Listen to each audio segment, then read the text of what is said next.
overnight, and that was in the western part of our state.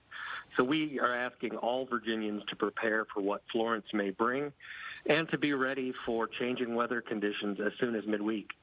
And Jeff, have you been in contact directly with the National Hurricane Center and the local forecast offices through the Hurricane Liaison team that's operated down there? How's that been going? Well, we continue to be in close contact with the National Hurricane Center, with forecasters at the local, state, and federal level, and with all of our partners from FEMA on down to local governments, trying to get everybody on the same page and coordinate our efforts so that we can make the most of the preparations in advance and then work together to recover once the storm hits here in Virginia and moves through. Well, Jeff Caldwell, Virginia Department of Emergency Management, we know you got a busy week ahead. We thank you so much for your time this evening. Yeah, getting the big picture forecast and the local details, get everybody on the same page takes a lot of communication. Right, and communication key. Also, receiving that communication. Make sure you're listening to those emergency managers, that they're looking out for your best interest. We got much more coming up after this, including all of this in the tropics. If it feels like you live in the bathroom with recurring constipation and belly pain, talk to your doctor and say yes to Linzess. Yes, Linzess treats adults with IBS with constipation or chronic constipation. Linzess can help relieve your belly pain and lets you have more frequent and complete bowel movements. Linzess is not a laxative. It helps you get ahead of your recurring constipation. Do not give Linzess to children less than 6, and it should not be given to children 6 to less than 18. It may harm them. Do not take Linzess if you have a bowel blockage. Get immediate help if you develop unusual or severe stomach pain, especially with bloody or black stools. The most common side effect is diarrhea, sometimes severe. If it's severe, stop taking Linzess and call your doctor right away. Other side effects include gas, stomach area pain, and swelling. So say yes to help for recurring constipation, yes to help for belly pain. Talk to your doctor and say yes, Linzess. Mommy, we made your princess toast! Oh, I have no idea what's in Princess Toast, but thanks to this USP seal, I know exactly what's in my Nature Made gummies. Nature Made has the first gummies verified by USP, a nonprofit organization that sets purity and potency standards.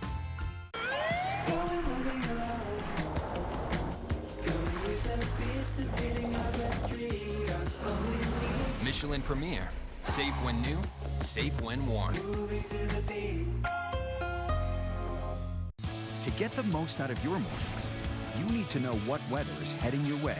America's Morning Headquarters has you covered. We've already got some rain out there this morning. So start every day with the best in weather. Join Jim Cantori, Stephanie Abrams, and Jen Carfagno. Weekday mornings starting at 5 for AMHQ on the Weather Channel. Introducing the all-new DR Leaf and Lawn Vacuum, now at our lowest price ever. The DR cleans up acres of leaves and grass while you mow. In the spring, collect dead grass, wet leaves, and twigs from storm damage. Come summer, the DR makes a great high-capacity bagger, and in the fall, turns days of raking into a drive in the park. When it's time to unload, nothing could be easier. Look, just one hand. Plus, with the collector top removed, you've got a rugged utility cart that's great for all kinds of hauling chores. The DR is the most powerful, most versatile lawn machine you can buy.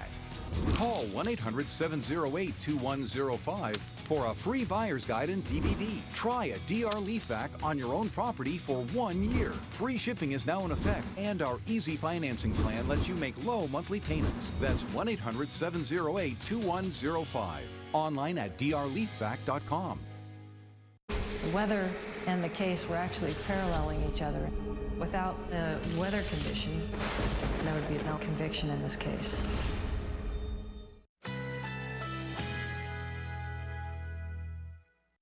Currently in our area, 74 degrees under fair skies.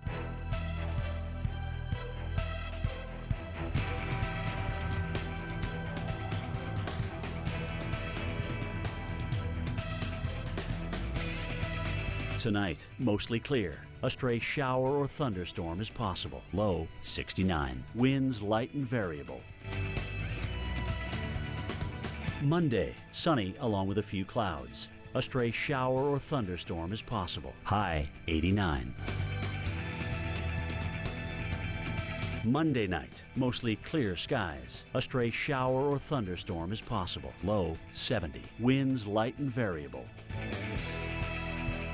Here's our 7-day outlook.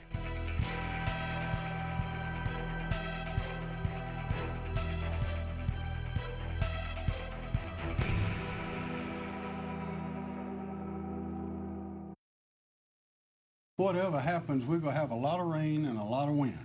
Even if the hurricane goes farther north than is anticipated in this graphic, we're still going to have a lot of water and a lot of wind. That's South Carolina Governor Henry McMaster showing the very latest information from the National Hurricane Center. By the way, our next NHC advisory coming in at 11 o'clock Eastern Time. As of the 5 o'clock advisory, 85-mile-per-hour winds, pressure 975 millibars, and moving to the west. That westward movement will continue, but the strength will go up as Florence makes its way closer to the United States. Now, Florence, of course, kind of the headliner right now, Dr. Nab, but we've got another cast of characters out there in parts of the Atlantic. We've got Helene, we've got Isaac, and then in the Pacific, we've got Olivia that could actually be a real threat to Hawaii once again. Yeah, lots of different names, and they're all acting up, right? But we can get ready for them. We can control our own outcomes if we prepare, and in every case, there's still time to get ready. Let's start with Florence. Winds at 85 miles an hour at the last advisory. They could be coming up.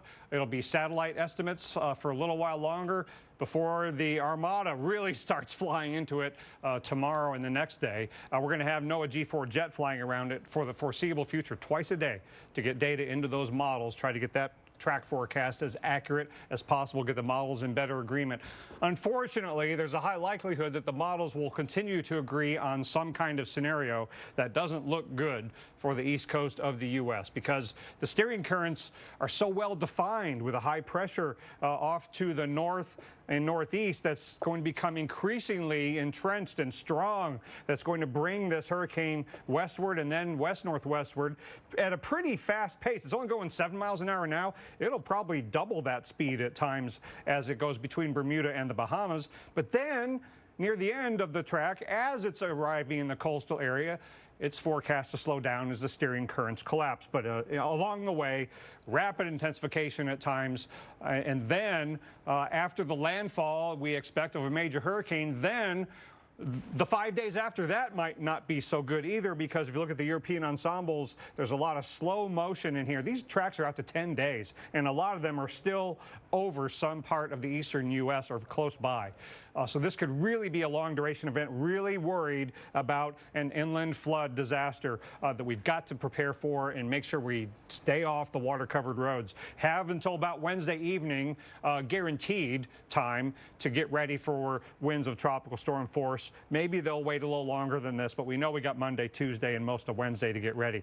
Olivia and Isaac are the other really major concerns to contend with, but we also have this area in the Western Caribbean that could form in the Gulf of Mexico. Small chance, but not too small a chance of getting some heavy rains into Texas when we get later into the week. You see the moisture of this disturbance coming into the Gulf, and then late next week, it takes up residence over the eastern and southeastern parts of Texas, so could have some heavy rain there. Now, Isaac is headed toward the Caribbean. 70-mile-an-hour winds now forecast to strengthen into a hurricane, and it's going straight west with high pressure ridging to the north. And we'll either have a hurricane or a tropical storm affecting portions of the eastern Caribbean later this week on about the same time frame as the arrival of Florence on the east coast, but at a minimum, locally heavy rainfall and the possibility of flash floods and mudslides. Hurricane Helene is going to be hanging a right, leaving the Cabo Verde Islands, and then for the next 5 days stays away from land. Hopefully ships get out of the way, and that'll be pretty much all of what Helene can do, as long as it behaves itself and continues to recurve. We thought Florence might do that for a while, so I don't want to write it off just yet. And then Hurricane Olivia, 75-mile-an-hour winds out in the Pacific, and this is getting dangerously close to the Hawaiian Islands, and it's about to go over warmer waters. Now, maybe it will still weaken as forecast to a tropical storm before going over the islands the late Tuesday into Wednesday time frame, but a tropical storm direct hit in the Hawaiian Islands, that could be a big deal in terms of some wind damage and power outages, but also anywhere in the Hawaiian Islands could get some locally heavy rainfall, and the significant risk on all the islands, don't know who's going to get it, of flash floods and mudslides, Alex. This could be, overall, for the islands, even more impactful than Lane was. Yeah, we've got a lot of areas to watch, and a lot of people need to be preparing. And still to come, now is that time to prepare if you live anywhere along the East Coast. We're going to break down where Florence could cause potentially disastrous impacts on the coast and well inland, and why everyone from Georgia to the Northeast needs to have their plan in place. Fact is, there are over 9,600 roads named Park in the U.S. It's America's most popular street name, no matter what park you live on. One of 10,000 local Allstate agents knows yours. Now that you know the truth, are you in good hands? This